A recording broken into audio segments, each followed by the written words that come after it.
Hajji bara kuma takkaa fi dhibbaa afurii fi 45 isii baranaa wajjin wal qabsiisee beeksisa gabaabaa. Assalaamu alaikum warahmatullahi wabarakaatuh. Jiraattonni godina Harargee Bahaa martinuu dhageeyaa wal dhageessisa. Hajjiin bara kanaa galmeen eegalamtee jirti.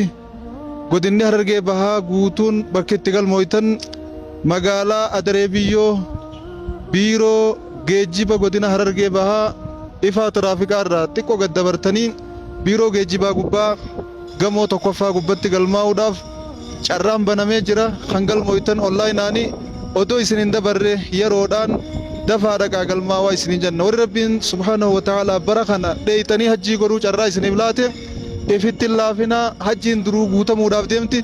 Osoo jiini ramadaanaa kun hin gahin galmeen cufamuudhaaf deemti. Namoota hedduutu guutuu biyyattii irraa galmaawaadhaa jira.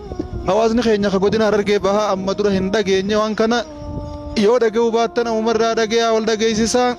Warri fedha hajjii deemuudhaa qabdan Rabbiin isin haa mijeessu. Yeroodhaan magaalaa Adaree Biyyoo biiroo geejjiba tiraafikaa gubbaa gamoo tokkoffaa dheeytanii galmaa'uu ni dandeeysanii waan jiru asii dhaamsa isinii dabarsuu barbaanna. Kan argamnu amma magaalaa Finfinnee handhuura Oromiyaa magaalaa Finfinnee hoteela Ilillii fuulduratti argamna. Ilillii hotel fuulduratti argamna.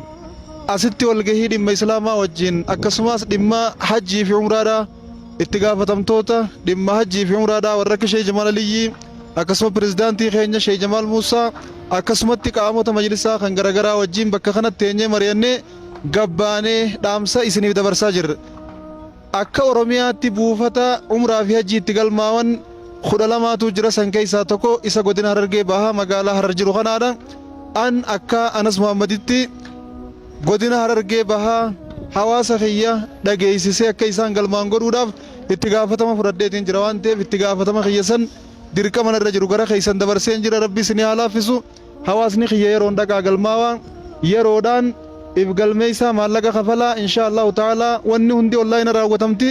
Teeysanii guyyaa itti deemuu keeysanii qofa eeggattan guyyaa deemuun itti gahanii yaamamtan baasaabora keeysan fudhattanii ni yaabbattan inshaallahu ta'aalaa nagaan hajjii gootanii galtan.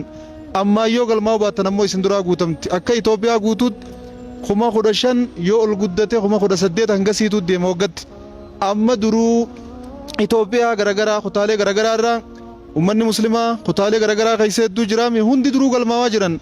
Akka Oromiyaatti amma dura namni galmaawaan jiru waa xiqqisho nama 200 caalle qofaa galmaa'ee jira.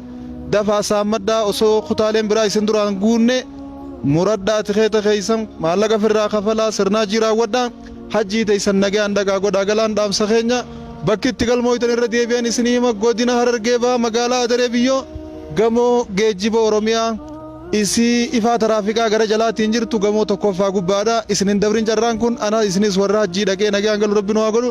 Anillee bari isinuma keessa Rabbi naa katamu jechuu jira. Rabbi si haa geessu jaa du'aa inaafis godha ifis dhaqaa galmaa. Wassalaamu alaikum warahmatullahi wabarakaatuh.